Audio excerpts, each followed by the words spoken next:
আনন্দের দিনেও আল্লাহ রেখেছেন সালাত, আবার দুঃখের দিনেও আল্লাহ রেখেছেন সালাত।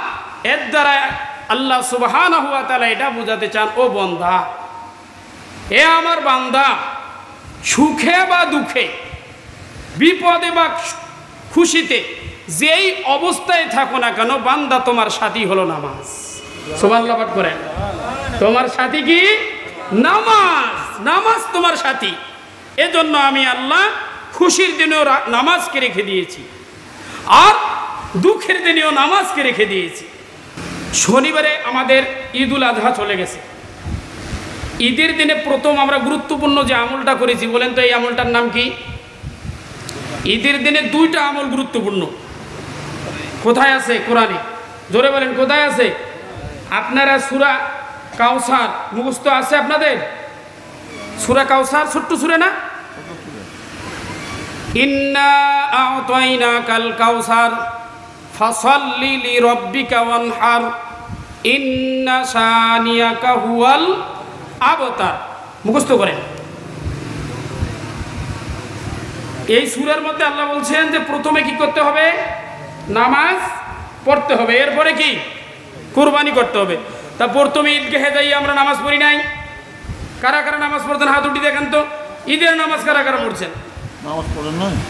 এরপরে নামাজের পরে এসে আমরা কি করছি? কুরবানি করছি। আচ্ছা বলেন, ঈদ মানে খুশি, ঈদ মানে কি? আরো জোরে বলেন, ঈদ মানে? ঈদ মানে হচ্ছে খুশি। তো খুশির দিনে আমরা প্রথম আমল যেটা করেছি এটার নাম কি? শেষ। খুশির দিনে আমরা প্রথম যে ইবাদত করেছি, ইবাদতের নাম কি? নামাজ। আরো জোরে বলেন, আরো জোরে বলেন। খুশির দিনে প্রথম যে ইবাদত করেছি তার নাম কি?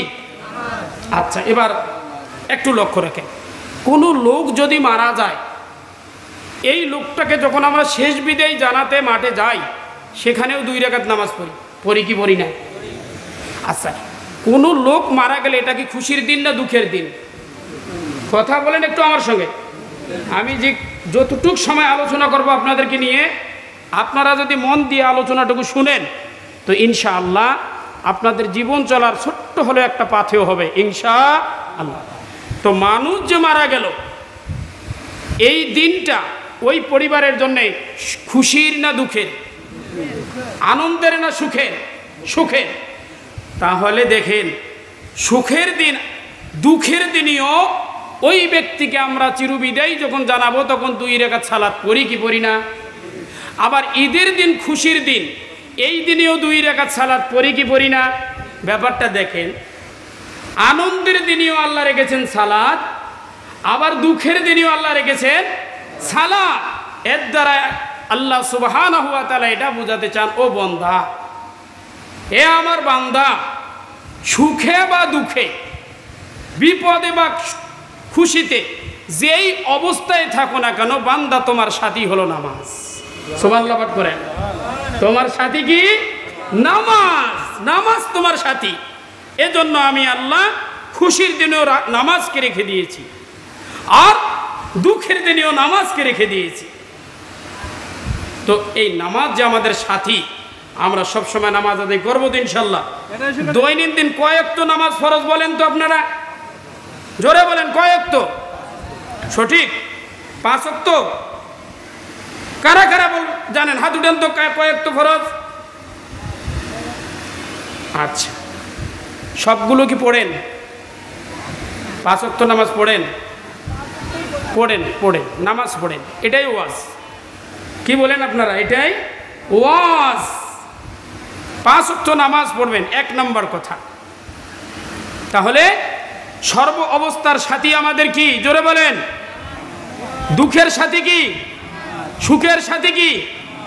এখন বলেন, আপনার অনেক টাকা, আপনার অনেক সম্পদ, অভাব নাই, আপনি সুখে আছেন, শান্তিতে আছেন, আপনারা নামাজ পড়া লাগবে কি লাগবে না? আচ্ছা, এবার আপনি বলেন, আপনি খুব কষ্টে আছেন, সারাদিন পরিশ্রম করে একটা রোজগার করে পেটের ভাত জোগাড় করেন, আপনার বাড়িতে সেরকম কোনো টাকা পয়সা নাই, চাল ডাল নাই, আপনি ব্যস্ত, কামলা দিয়ে আপনি আপনার পেট চালান, আপনার নামাজ পড়া লাগবে কি লাগবে না? আপনি যেই পরিস্থিতিতে থাকেন এই পরিস্থিতিতেই আমাদের কি করা লাগবে ভাই? নামাজ পড়া লাগবে।